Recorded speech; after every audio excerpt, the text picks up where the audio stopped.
Bonjour, aujourd'hui je vais vous parler des élections du 7 juin 2009. Ce jour-là, vous serez amené à voter pour vos élus à l'Assemblée des Français de l'étranger. C'est un geste citoyen, on compte sur vous, c'est important. Vous pouvez voter évidemment en vous rendant au consulat. Et c'est possible au consulat de San Francisco et à celui de Los Angeles. Il n'y aura que 2 bureaux de vote, de 8 h à 18 h le dimanche 7 juin, avec une simple pièce d'identité. Deuxième façon de voter, c'est dès maintenant par la voie postale. Et je vous encourage en fait à y participer par la voie postale. Pourquoi ? Parce que dans cette enveloppe blanche que vous avez reçue de votre consul général, que ce soit à Los Angeles ou à San Francisco et dans les zones consulaires, eh bien vous avez déjà le matériel électoral. Si vous êtes à Seattle, si vous êtes à San Diego, si vous êtes ailleurs dans l'Ouest américain, vous ne vous rendrez pas évidemment en personne au consulat. Donc je vous invite à voter dès à présent. Dans cette grande enveloppe blanche, vous trouverez une petite enveloppe marron. Cette petite enveloppe marron, avec la mention République française, est identique à celle que vous trouverez justement dans les bureaux de vote.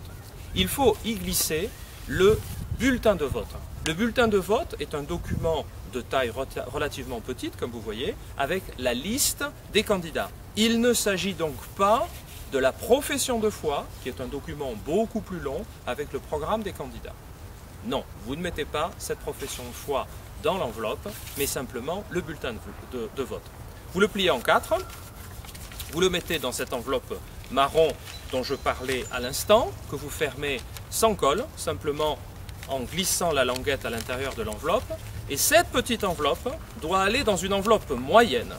Sur cette enveloppe moyenne, vous voyez mention du nom, prénom et signature, seul moyen évidemment d'identifier l'électeur.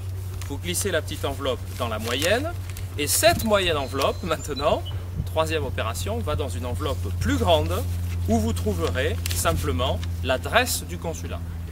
Cette enveloppe doit parvenir au consulat au plus tard le 5 juin.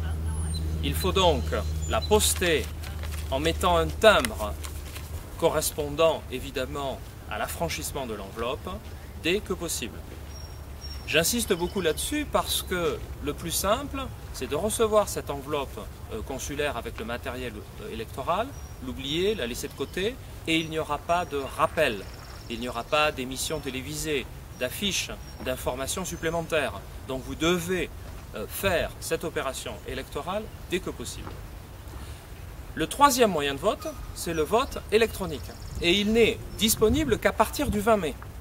Alors que faut-il pour ça, si c'est votre choix? Sur le document écrit par le consul général, en haut à gauche, dans la partie grisée, vous trouvez votre NUMIC. Avec ce NUMIC, à partir du 20 mai, vous vous rendrez sur le site www.afe2009.fr pour rétablir votre code secret de vote, garant de la confidentialité du vote. 24 heures après, une fois que l'ordinateur aura activé et reconnu votre code secret, et en l'ayant retenu, vous vous rendrez à nouveau auprès de votre ordinateur pour voter. Vous le voyez, c'est une opération en 2 temps. Alors que, j'insiste, le postal peut se faire dès maintenant, sans attendre le 20 mai, et en une seule opération, en pliant ce bulletin de vote et en mettant les enveloppes les unes dans les autres. C'est très important pour une raison simple. C'est qu'à Paris, on regarde le taux de participation des Français de l'étranger pour mesurer leur attachement à leur consulat, à leur école, pour maintenir du personnel pour les servir. Si les Français ne se font pas connaître lors des élections, lors de ce moment de participation citoyenne, eh bien, on estime à Paris, à tort ou à raison, que nous ne sommes pas intéressés par la présence de nos consulats, de nos écoles, de nos alliances françaises, etc., etc. Ce geste citoyen qui vous prend quelques minutes est essentiel pour notre communauté. Merci d'y participer.